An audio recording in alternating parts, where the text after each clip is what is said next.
राजनीति में मां और बीवी को खो दिया।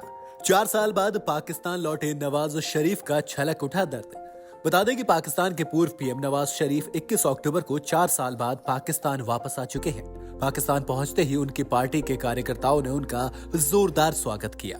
नवाज शरीफ पहले दिन जोश में दिखे। नवाज शरीफ ने शाम को मीनारे पाकिस्तान में विशाल जनसभा को संबोधित किया और खुद को पाकिस्तान की जनता से जोड़ा। नवाज ने भुखमरी, गरीबी और खराब अर्थव्यवस्था का मुद्दा उठाया। इसके साथ ही देश को वापस विकास के रास्ते पर ले जाने का संकल्प भी लिया। दरअसल नवाज शरीफ ने साल 2019 में पाकिस्तान छोड़ दिया था और ब्रिटेन में जाकर रहने लगे थे। वहां वो 4 साल से रह रहे थे और अब पाकिस्तान वापस आ चुके हैं। हाल ही में नवाज शरीफ को हाई कोर्ट ने जमानत पर छूट दी है, जिसके बाद उन्होंने पाकिस्तान में वापसी की और पहले दिन ही देश की जनता से मिलने भी पहुंच गए। नवाज शरीफ ने कहा, मैंने राजनीति के चक्कर में अपनी मां और बीवी को खो दिया। पाकिस्तान के पूर्व पीएम ने बताया कि जब वो जेल में बंद थे तब बीवी की मौत की खबर मिलने पर उनका क्या हाल हो गया था। ये किस्सा सुनाते वक्त नवाज काफी भावुक हो गए और रैली में उमड़ी भीड़ की तरफ से इशारा करते हुए कहा कि आपके प्यार को देखने के बाद मैं अपना दुख और दर्द भूल गया हूँ। भले ही मैं याद ना रखना चाहूँ, लेकिन कुछ घाव ऐसे होते हैं जो कभी नहीं भरते। उन्होंने ये भी बताया कि कैसे वो अपनी माँ, पिता और बीवी को आखिरी बार नहीं देख सके और ना अंतिम विदाई दे पाए। नवाज का कहना था कि जब मेरी बीवी कुलसुम अपनी जिंदगी के आखिरी पलों को गुजार रही थी, तब मैंने जेल अधिकारियों से आग्रह किया कि वो मुझे बीवी से बात करने के लिए कॉल करने की अनुमति दे दे। मैं आपको उस वक्त के बारे में बता रहा हूँ जब मैं अदियाला जेल में बंद था। 2.5 घंटे तक मैं कोशिश करता रहा, लेकिन एक कॉल करने की इजाजत तक नहीं दी गई और आखिर में मुझे उनकी मौत की खबर मिली। शरीफ जब ये वाकया सुना रहे थे तो उन्होंने मंच से अपनी बेटी मरियम की तरफ देखा और भावुक हो गए। रैली में मंच पर भाई शहबाज शरीफ और पार्टी के दूसरे नेता भी बैठे थे।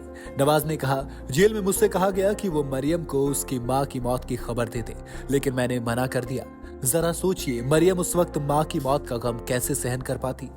बता दें कि नवाज शरीफ की पत्नी कुलसुम शरीफ का साल 2018 में 70 साल की उम्र में लंदन में निधन हो गया था। उस वक्त नवाज शरीफ और उनकी बेटी मरियम दोनों भ्रष्टाचार के मामले में पाकिस्तान की जेल में सजा काट रहे थे।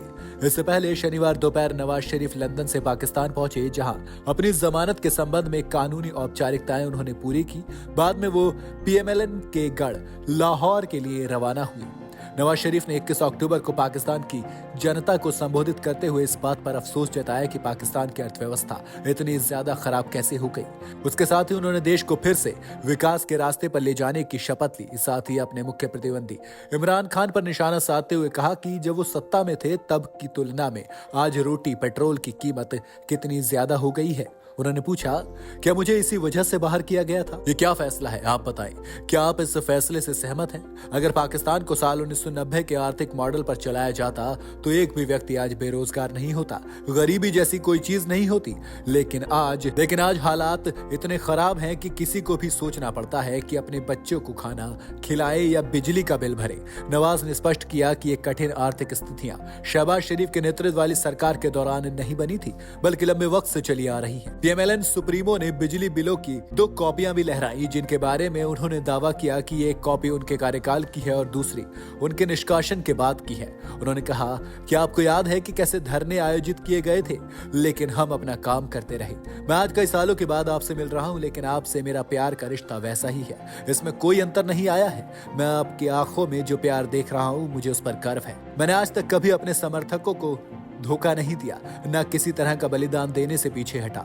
उन्होंने याद किया कि कैसे उनके और उनकी पार्टी के नेताओं के खिलाफ फर्जी मामले बनाए गए थे, लेकिन किसी ने भी पीएमएलएन का झंडा नहीं छोड़ा। पूर्व पीएम ने यह भी पूछा कि बताओ वो कौन है जिन्होंने नवाज शरीफ को उसके देश से अलग कर दिया। हम वो लोग हैं जिन्होंने पाकिस्तान बनाया। हमने पाकिस्तान को परमाणु शक्ति वाला बनाया। पीएमएलएन सुप्रीमो ने अफसोस जताया कि कैसे देश आज बुरे हालात में है, लेकिन साथ ही उन्होंने पाकिस्तान को दोबारा विकास के पथ पर ले जाने का संकल्प लिया। इस खबर पर आपकी क्या राय है, मुझे कमेंट में जरूर बताएं। तमाम खबरों के लिए जुड़े रहें न्यूज़ बुक के साथ।